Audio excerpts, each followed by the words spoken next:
Hi friends, मैं हूं SK और टेक्नो साइंस में आप सबका स्वागत है। फ्रेंड्स, आज की वीडियो बहुत ही इन्फॉर्मेटिव है नए टेक्नीशियन के लिए।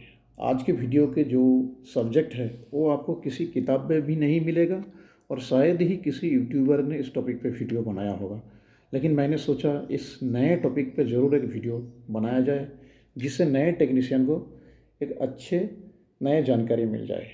तो फ्रेंड्स, आज का जो टॉपिक है आपने ज़रूर देखा होगा, कैपेसिटर के ऊपर इस प्रकार की प्लस मार्किंग रहता है। देखिए, ये चारों कैपेसिटर के ऊपर एक प्लस मार्किंग है। इस प्रकार से देखिए, इधर से और इधर से ऐसे एक प्लस मार्किंग है।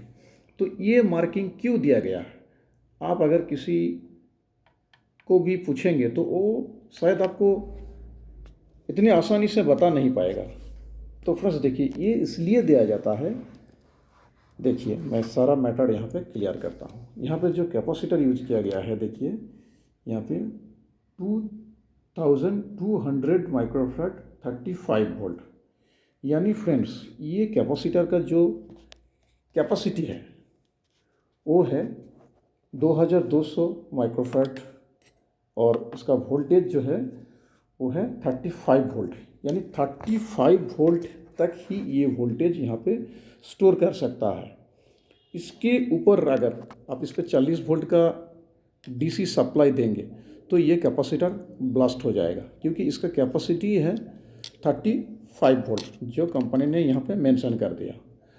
और ये प्लस मार्किंग इसलिए दिया गया है, कभी किसी हाई वोल्टेज की वजह से अगर इस कैपेसिटर में 35 वोल्ट के ज़्यादा आ जाए, या कोई इस पे किसी जगह पे यूज किया है इस कैपेसिटर को जहाँ पे 35 वोल्ट के ज़्यादा यूज हुआ है, वहाँ जाने से क्या होगा, ये कैपेसिटर ब्लास्ट हो जाएगा, क्योंकि इसका जो मैक्सिमम स्टोरेज का कैपेसिटी है वो है 35 वोल्ट।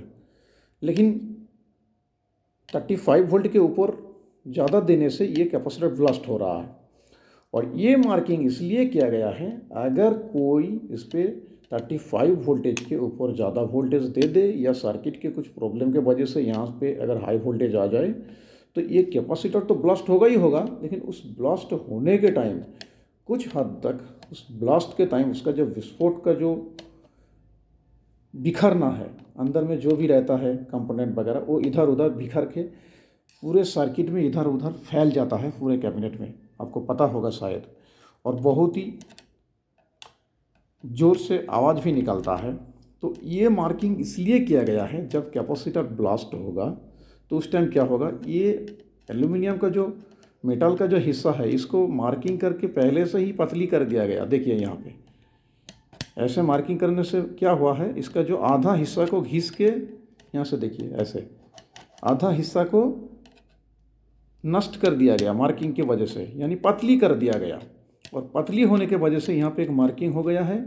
और मार्किंग से क्या हो रहा है, इस जगह से ये जो जगह है ये ब्लास्ट के टाइम आसानी से खोल जाएगा, यानी यहाँ से ये उठ जाएगा, एक होल की तरह हो जाएगा। जब कैपेसिटर ब्लास्ट होगा तो ये विस्फोट भी ज़्यादा हाई नहीं होगा और अंदर का जो कंपोनेंट रहेगा वो इधर उधर ज़्यादा पूरे एम्पलीफायर के सर्किट बोर्ड में ये फैलेगा नहीं और कम आवाज़ भी होगा।